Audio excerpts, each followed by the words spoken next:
Seguimos aquí en La Brújula por Radio La Luna AM 1140. Ya estamos en contacto con el consultor, analista, Jorge Giacobbe. Muy buenos días, Jorge. ¿Qué tal, Mario? ¿Cómo estás? Buenos días.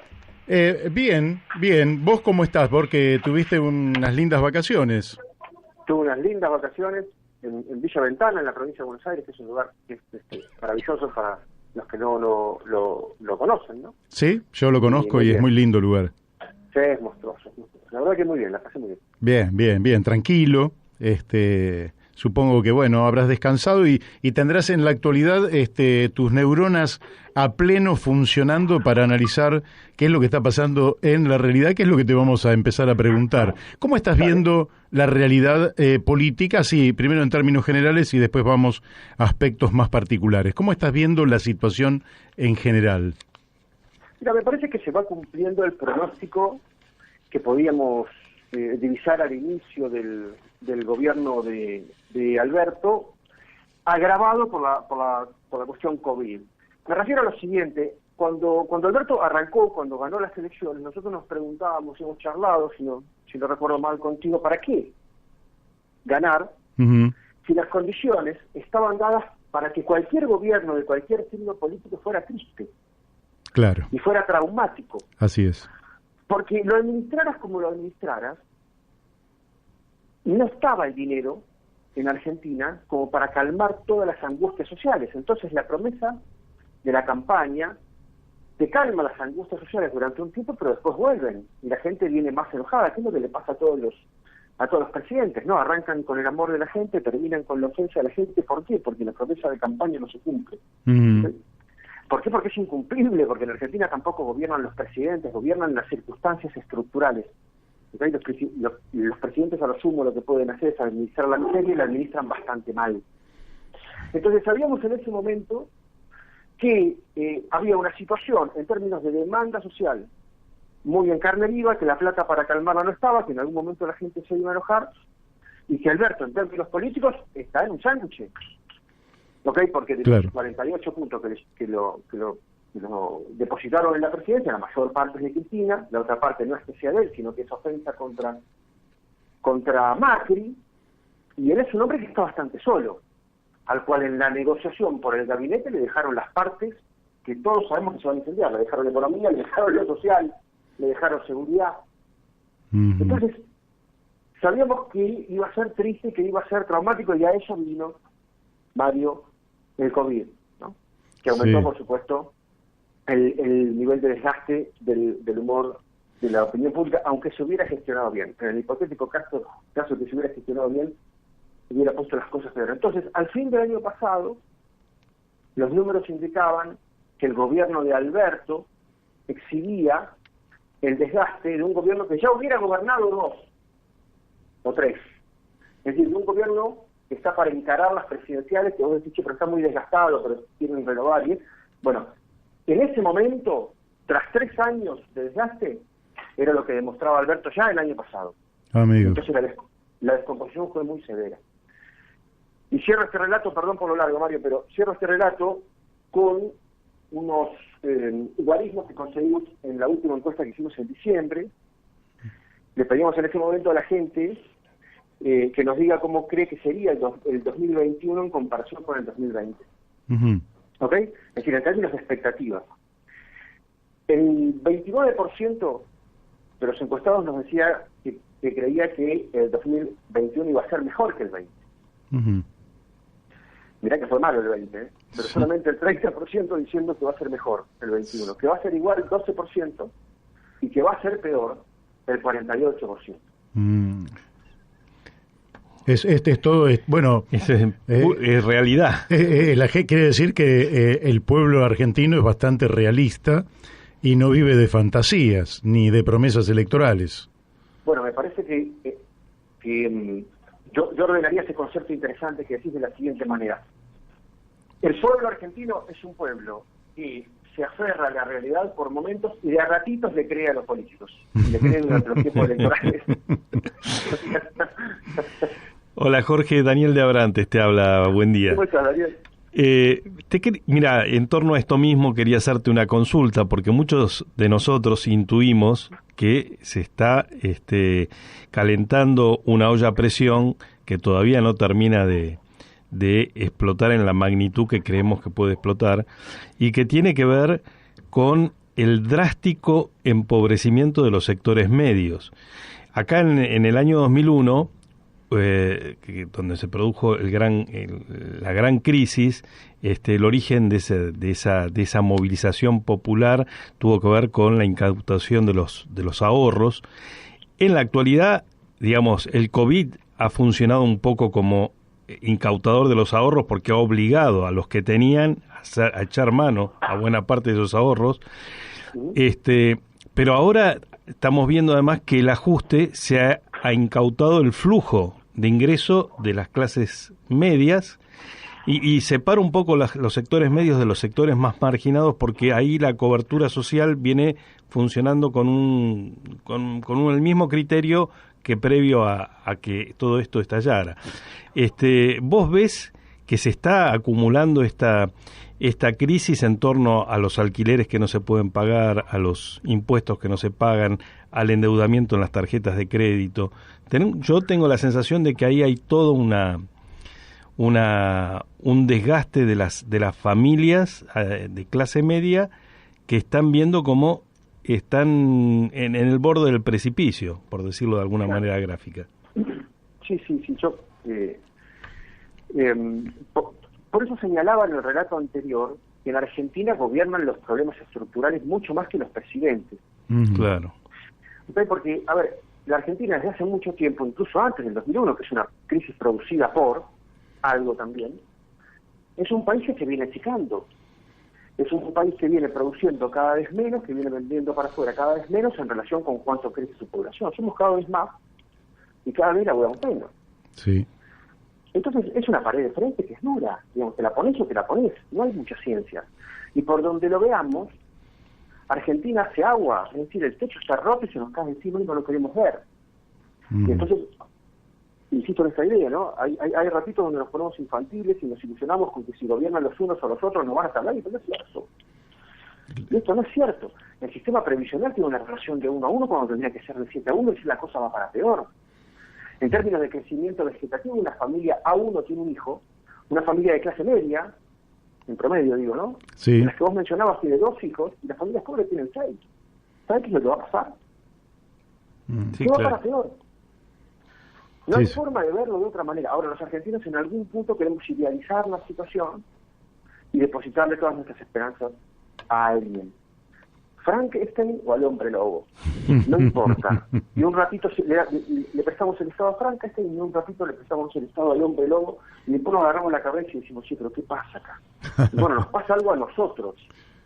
Cuando no nos funciona ningún administrador del consorcio de propietarios, el problema somos los vecinos. Sí. Que no queremos asumir la realidad. Y escúchame, en este año, recién hablábamos con Miguel Ponce y nos decía que, bueno, todas las decisiones del gobierno van a estar atravesadas por el año electoral, del que yo presumo se suspenderá las PASO, porque me parece que no van a estar las condiciones sanitarias, dado el retraso que hay en la vacunación de la población, ¿no? Pero bueno, esa es otra cuestión. Ahora, yo estuve hablando con un operador del gobierno de manera informal y me decía que el Frente de Todos va a... Esto hace un mes atrás, ¿no? Que iba por la provincia de Buenos Aires y que tenía la idea de ir en una tarea de pinzas, ir con Bernie por un lado, como una colectora, por decirlo así, y que tenían un tapado que lo iban a poner en sociedad a partir de marzo de este año. Te pregunto, porque a veces esas son historias, viste, que se cuentan en los pasillos de la política, pero que en definitiva no tienen que ver con la realidad. ¿Vos tenés idea de que exista algún tapado en el oficialismo a partir del cual el oficialismo pueda acercarse a la elección de prácticamente el 52% que tuvo Kicillof en el año 2019?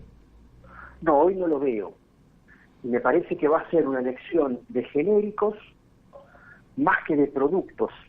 Es decir, la gente va a votar a favor o en contra del oficialismo como razón principal antes que detenerse en el candidato. Ah, mira. ¿Ok?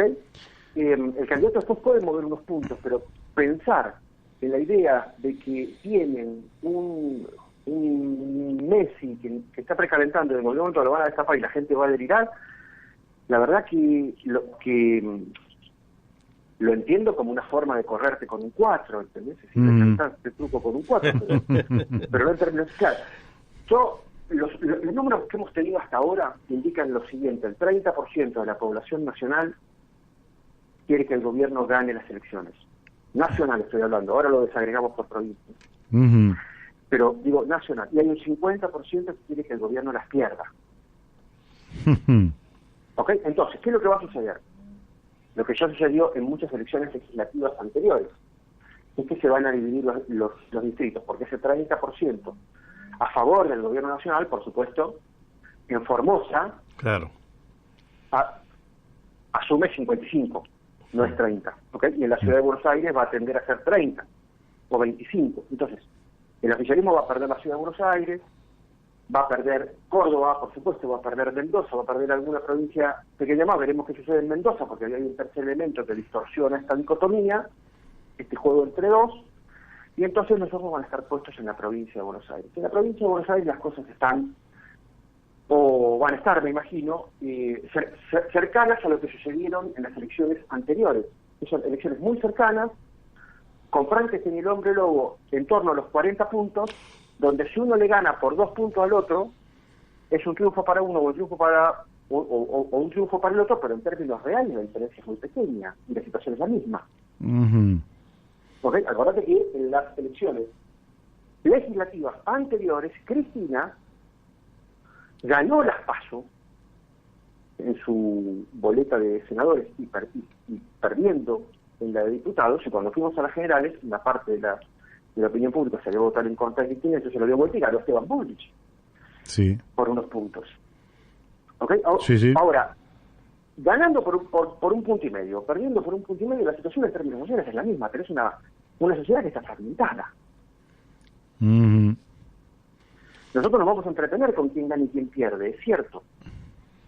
Pero si ves la película un poco con la cabeza más fría, si ves todo el bosque, te das cuenta que hay una sociedad que está dividida y que nos estamos debatiendo entre ir para un lado y ir para el lado exactamente contrario, y no podemos salir de esta rotonda. ¿Y las terceras opciones te parece que tienen alguna perspectiva en esta digamos, elección de medio término? Y hagamos las cuentas, si esta va a ser una elección que se va a polarizar en un 80%, es decir, que entre la opción 1 y la opción 2 van a tener el 80% de los votos, ahí ya te indica cuánta capacidad hay para que se lo repartan las terceras, cuartas, quintas y sextas opciones. Pero si vos votás contra algo, ese contra algo puede adquirir distintos colores, ¿no? Bueno, vos podés votar no oficialista y entonces buscar una tercera opción. Esto en Argentina ha funcionado mucho. Ha habido elecciones donde el tercer elemento ha tenido 20 puntos. ¿Ok? Sí. Y es la gente que, insisto en esto, que en términos genéricos se quiere salir de la pelea entre Frankenstein y el hombre lobo. Entonces es el ciudadano, lo voy a retratar crudamente, que te dice: yo con este quilombo de país no tengo nada que ver porque yo voté a Margarita Stolbizer. Claro. Como si no estuviera ni con uno ni con el otro. Claro. Sí. Muy bien. Se desentiende de la cosa, es como un ejercicio para salir de la culpa. Muy bien. Pero las últimas elecciones no ha habido, ni en las ejecutivas ni en las legislativas, opciones de 20 puntos. Ha habido opciones de 10, 12 puntos como mucho. Claro. Y es lógico, porque yo te digo, entonces la elección se va a polarizar en un 80, quedan 20 para repartir. Es lógico que la tercera opción saque 10, saque 12 y que después haya Chile. Opciones chiquitas, digamos, chiquitaje de 3 puntos, de 4 puntos, de gente peleando de 1,5 a ver si pasa o no pasa las pasos en el caso de que lo subiera y demás. ¿Ok? Bien. ¿Cómo estás viendo a los libertarios?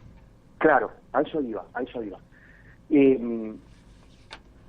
Todas las opciones en torno al discurso de la libertad, y lo digo en términos amplios,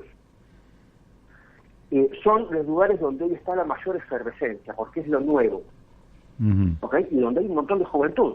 Acordate que la juventud en el 2001, o tras la crisis del 2001, se aferró a los sectores más progresistas, eso le dio un impulso muy grande, el kirchnerismo. Después estuvo la irrupción del PRO, que también se llevó algo de esa juventud. Esa juventud ya no es más juventud.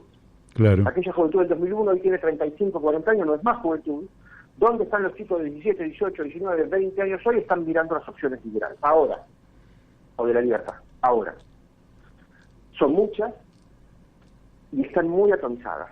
Y son muy diferentes porque hay liberales libertarios en particular, hay liberales de un discurso estrictamente economicista, hay liberales peronistas, hay liberales nacionalistas o patrióticos, digamos. Es decir, hay muchos, cada uno tiene un gran jetón, tiene una persona que tiene mucha capacidad mediática, pero están como muy desagregados entre sí. Hay algunos movimientos ahora para juntar a uno con otro y demás. Entre todos, suponete que junten ese 10, 12, 15%, bueno, veremos si lo pueden poner en una sola opción o si lo pueden poner en dos opciones, pero no tenés una opción de 30 puntos. ¿Me explico? Y esta gente, me refiero al ciudadano que quiere votar a un liberal, va a tener el siguiente conflicto cuando vaya a votar. Va a decir, ¿qué hago? ¿Voto a la opción que a mí más me gusta, pero sé que no le hace fuerza al kirchnerismo? ¿O Claro. bajo un poco y voto a alguien que le pueda ganar al kirchnerismo? Es decir, primera opción y second best, como dicen en Estados Unidos. Sí, sí. Y mucha gente va a tomar una opción y mucha gente va a tomar la otra. Lo que llamábamos siempre voto útil. Claro. Te pregunto por la otra pata, el que se proyecta como el candidato más potente, que es Horacio Rodríguez Larreta, que bueno, que se empezó a instalar virtualmente el año pasado, ya con la pandemia, con esas fotos junto al gobernador Kicillof y al presidente de la Nación, Fernández. ¿Cómo lo ves? ¿Sigue bien instalado como la figura a partir de la cual se va a nuclear el sector que en 2019 sacó el 40% en torno a Macri? ¿O pensás que puede haber novedades en ese escenario? Mira, hoy, hablando ahora para la presidencial, Sí. hoy te diría que hay tres grandes figuras y entonces tres estrategias diferentes por parte de la oposición de Juntos por el Cambio. Tenés lo que llaman las palomas, los halcones, y yo agrego la de los sujetos tácitos. La de los sujetos tácitos es aquella que argumenta lo siguiente, es interesante, puedes estar de acuerdo o no con este argumento, pero por lo menos es atendible. Dicen, 2 puntos, si el peronismo y el kirchnerismo quisieron gobernar el país en este momento, que se coman los cachetazos solos. Ni siquiera saquemos la cabeza, porque si no vamos a participar del reparto de los sopapos. Claro. ¿A quién tenés ahí en los sujetos tácitos? A María Eugenia Vidal. Muy bien. Después tenés a lo que llaman las palomas, un Horacio Rodríguez Larreta, que como está a cargo de un ejecutivo no puede evitar el momento, no puede esconder la cabeza, y entonces decide mostrarse afable con la situación para no quedar en el mapa mental de los argentinos como el tipo que puso palos en la rueda en el peor momento de la historia. Bien, y tenés a los halcones, y ahí tenés a Patricia Bullrich, que son aquellos que dicen al kirchnerismo no le podés dar 1 centímetro de ventaja. Lo tenés que salir a trazar la frontera todos los días de la identidad. Entonces salen a marcarle la cancha en cada momento. Muy bien, hay público para los tres, esto es lo que hay que entender. ¿Okay? Hay público para los tres, hay gente que prefiere perfiles más moderados, perfiles más combativos, y hay gente que prefiere guardar a los que pueden proyectarse hacia el futuro, a las figuras que pueden servir hacia el futuro en un freezer y sacarlos antes de la elección. Los tres andan en la banda de los 35 a 40 puntos de imagen positiva. Y hay una particularidad, que es que Horacio Rodríguez Larreta tiene menos imagen negativa que las dos mujeres que mencioné, ¿okay? Porque tiene 20 puntos de imagen negativa, contra más o menos también 35 que tienen tanto Patricia como María Eugenia Vidal. Entonces, yo creo lo siguiente: si son muy inteligentes, no van a matar a dos identidades para favorecer a una. Me parece que ninguno de los tres tiene que dominar a los otros, porque cada uno tiene sus clientes, tiene su gente que se representa con ellos. Me parece que tienen que llegar así hasta la elección del 2023, porque van a tener que recrear una interna presidencial donde van a necesitar no 3 personas, van a necesitar 4, 2 candidatos a presidente y 2 candidatos a vicepresidente. Que muy probablemente alguien piense que tienen que ser 2 mujeres y 2 hombres. Bueno, hasta ahora yo te nombré 2 mujeres y 1 hombre, faltaría 1. No es que me sobran 2, sino que me falta 1 para esa estrategia. ¿Me explico? Sí, sí. Y también habrá que ver cuál es la circunstancia de fastidio en general en la cual llega la opinión pública a las elecciones. Si estamos en un contexto tranquilo, entonces eso va a favorecer a las identidades más tranquilas. Claro. Me refiero a Horacio Rodríguez Larreta, cuyo principal argumento positivo, en cuanto a lo que dice la opinión pública me refiero, es que es un buen gestor. ¿Ok? Sí, si sí. llegamos a las elecciones con una sociedad conflictuada, con una sociedad necesitando mano fuerte, entonces va a mirar hacia otro lugar y eso va a favorecer, supongamos, la imagen de Patricia Bullrich por ahí, ¿no? Claro. Te quiero que elijo una pregunta de un oyente. En este momento dice, excelente reportaje. Te quiere preguntar si el antiperonismo sigue siendo un gran motor eleccionario. Sí, claro. Sí, lo es. Sí, claro, porque en este 50% que yo menciono que quiere que el gobierno pierda las elecciones, insisto, amén de qué producto tomen de la góndola de la política, de la oferta que tengan en cada uno de sus distritos, en términos genéricos son antikirchneristas y antiperonistas. ¿Okay? Claro. Recordemos que ese 50% siempre estuvo en contra del kirchnerismo. Sí. Cuando sacaron 48%, vos de todas formas tenías del otro lado el 50% antiperonista y antikirchnerista, antipopulista, si querés también. Sí, o podrías dar mitades porque una partecita se había ido con Roberto Labaña, que podría haber canalizado un sector peronista también, ¿no? Sí, claro, por eso digo, es más antipopulista y antikirchnerista hoy, que es lo que marca el espíritu del tiempo, digamos, a favor del populismo y del kirchnerismo o no, y una parte del 50% también es antiperonista, pero otra parte es peronista de peronieva, enojado con el kirchnerismo porque se dio cuenta de que el kirchnerismo le vino a robar la historia. El kirchnerismo no es la evolución del peronismo, sino que el kirchnerismo es otra cosa. Claro. Y que hizo lo que en los 70 se llamaba entrismo, es decir, la idea de ponerle el cerebro al elefante para dominar el elefante, no ser el elefante. Bueno, cuando se dieron cuenta, era tarde. Era el 2011 y Cristina ganaba sola, con Moyano, sin Moyano, que le pedía en ese momento la vicepresidencia, y dijo, si yo quiero, pongo de vicepresidente a mi hijo, a mi novio, o a mi ministro de Economía, o lo que fuera, que sí, es lo mismo, y entonces le dio para adelante y ganó rotundamente. Sí. En ese momento, el peronista clásico se dio cuenta de que le habían choreado la historia. Bien. Bueno, te voy a hacer la última pregunta de mi parte, que también viene por un oyente que, como siempre, dice, bueno, el año 2021 aparece gris para la inmensa mayoría de los argentinos, pero los hinchas de Platense este año lo van a recordar eternamente, porque habrá sido un año fantástico para ellos, ¿no? Porque volvieron a primera. ¿Qué noticias, así como para los hinchas de Platense este año viene magnífico, digamos, independientemente de que estalle la tercera guerra nuclear, ¿qué noticia podría ofrecer el oficialismo que vos pienses que puede existir en la estrategia del oficialismo hacia mitad de año como para decir cambio este clima? Hay un clima denso en la Argentina, es como que estuviéramos viviendo, viste, en las profundidades del mar, todos los movimientos son lentos, todos tenemos que estar a una cierta distancia de la otra persona, en fin, salvo algunos sectores de la juventud que se reúnen en plazas, en fin, y que violentan la normativa, todo da la impresión de estar estamos en una suerte de no sé, de nube. ¿Qué noticia podría ofrecer el oficialismo, pensás vos, como para decir, bueno, esto cambia la tendencia y realmente genera un clima hacia un proceso victorioso que el oficialismo lo va a tener que buscar, porque si no va a quedar los dos últimos años como un pato rengo, ¿no? Sí, entiendo. Lo que pasa es que yo no creo que sea la noticia la cuestión, sino cómo se decodifica la noticia, es decir, cómo la toma el que la mira. Ajá. Hay momentos donde los gobiernos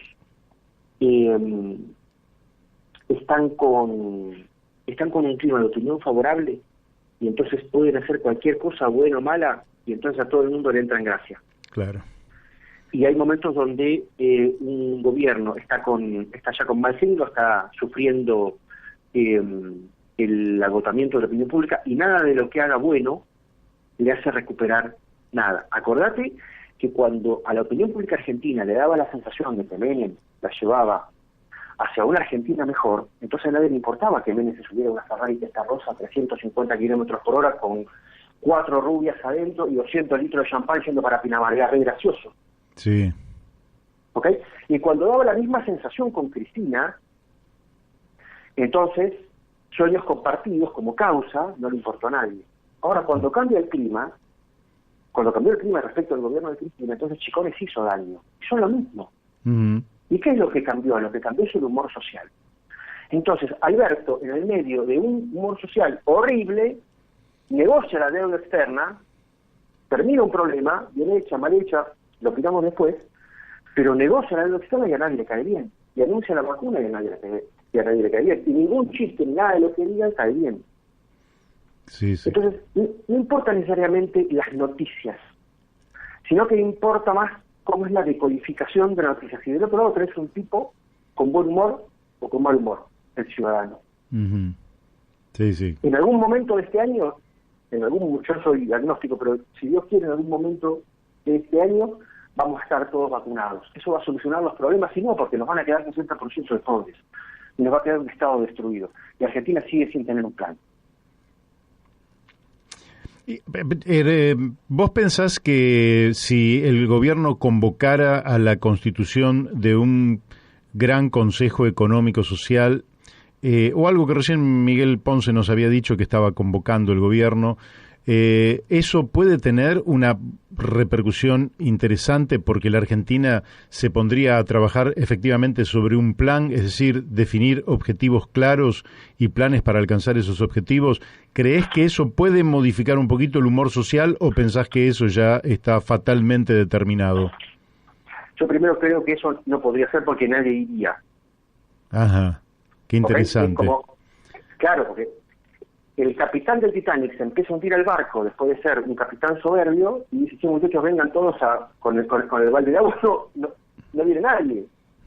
Ahora, si eso sucediera de todas formas, yo desconozco, o más bien soy escéptico respecto de que alguien en la clase política argentina tenga algún plan para el mañana. La clase política argentina en general es una clase política que no puede proyectar el futuro. No pueden hacer cordones cuneta, Mario. Claro, sí, sí. ¿Okay? No es que no pueden hacer agua potable, que tenés que hacer un agujero y pasar un caño. No pueden hacer cordones cuneta, no pueden podar los árboles. Entonces, ¿qué podemos esperar? Sí, bueno, es muy realista lo que decís y al mismo tiempo tiene un dejo de pesimismo porque evidentemente es lo que venimos experimentando desde hace demasiado tiempo. Claro, desde hace 200 años más o menos, o por lo menos 100. Y si sucediera, y si estuvieran las ideas para el mañana y fueran buenas, me parece que los argentinos te lo reconocerían tras los resultados, no tras la presentación de las ideas. Claro. Entonces tengo 3 formas de responderte que no. Sí. Es decir, primero tendrías que ganar el poder a alguien que tuviera un proyecto, luego ejecutar ese proyecto y ante la evidencia la gente caería rendida y decir, sí, esto sí vale la pena. Ahora, ese proyecto, Mario, son 20 años, 25 años de laburo continuo. Sí. Hay países de Latinoamérica que les costó 10 años planchar la inflación. Sí. ¿Qué proyecto político fue en Argentina, que vamos para un lado y vamos para el otro, que somos maníacos depresivos? ¿Qué proyecto puede gobernar durante 25 años continuos? ¿Sabes quién? Ninguno, porque estamos en una rotonda. Sí, es un panorama, sí, insisto, realista, pero difícil porque es difícil encontrarle la punta tonda, ¿no? Exactamente. Bueno, Jorge, la verdad que... Perdóname, los liberales dicen que para salir de la rotonda tenés que doblar a la derecha. Pero sí, claro. Yo digo lo contrario, hay que doblar a la izquierda, pero de todas maneras, creo que la Argentina, claro, acá por ejemplo me me escriben, ¿no? Qué sé yo, uno podría pensar en planes de vivienda que realmente atienden a un problema real y efectivo, que es el déficit habitacional que tenemos en la Argentina, al mismo tiempo que es una fuente de movimiento de la economía, de muchas áreas de la economía, fuente de creación de trabajo, de necesidad de infraestructura tanto de rutas como de conectividad, como de cloacas o de agua corriente. Pero efectivamente no aparecen ni siquiera esas ideas que sí en algunos grupos tecnocráticos, medios marginales de la política, que tienen ideas que son interesantes, pero que efectivamente están divorciadas absolutamente del sistema político argentino, de manera que no inciden en nada sobre la realidad. Los que tienen ideas sobre la economía, sobre la producción, sobre la educación, miran la política, miran la idea de meterse en la política como quien mira un enchufe con 220. Claro. Y no quiere meter los dedos, y tienen razón. Y tienen razón. No, a Argentina se le pinchó el globo de vaca muerta. Tenemos que discutir si queremos más campo o queremos menos campo. Y tiene el famoso proyecto de la Pampa Azul, que es algo que tenemos absolutamente desaprovechado. Y ni hablar de la minería, que generaría una discusión social enorme, pero nos permitiría tener por lo menos los mismos ingresos que tiene Chile al respecto. Y las tenemos todas trabadas. Entonces el problema son los políticos, en serio, ¿no? Digo para los oyentes, el problema en qué medida son los políticos o en qué medida somos nosotros, somos los vecinos. Bueno, queda para dilucidar en una próxima entrevista esta cuestión. Así no dejamos la entrevista abierta y queda algo para el futuro. Jorge, te mando un fuerte abrazo, te agradezco la participación aquí en La Brújula. Un abrazo para vos, adiós. Gracias a vos. Chau. Bueno, realmente un panorama, pero muy realista. Realmente creo que aporta elementos sustanciales para que analicemos, también para que nos analicemos a nosotros mismos, ¿verdad? A ver, hay un dato que acá lo mencionamos casi a diario, pero que es tan estremecedor que me parece que nos tiene que llevar a algún tipo de reflexión. La Argentina pasó en la década del 70 del 5% de pobres a más del 50% hoy, con los jóvenes y los niños pisando el 60 o superando el 60%. Y yo no sé si hay un ejemplo semejante en la humanidad. Bueno, pero además... Porque la caída de la Unión Soviética, que generó una gran crisis, hoy fíjate lo que es Rusia. Sí, claro, pero vos fíjate además, Daniel, que esas cosas se pueden explicar por una guerra, por ejemplo, pero que Argentina no tuvo una guerra. Se pueden explicar... Tuvo una guerra, pero... No, Daniel, Alemania tuvo una guerra... Bueno. En fin, Francia, Alemania, Inglaterra, Rusia... Sí. Rusia, es decir, con millones de muertos. Sí.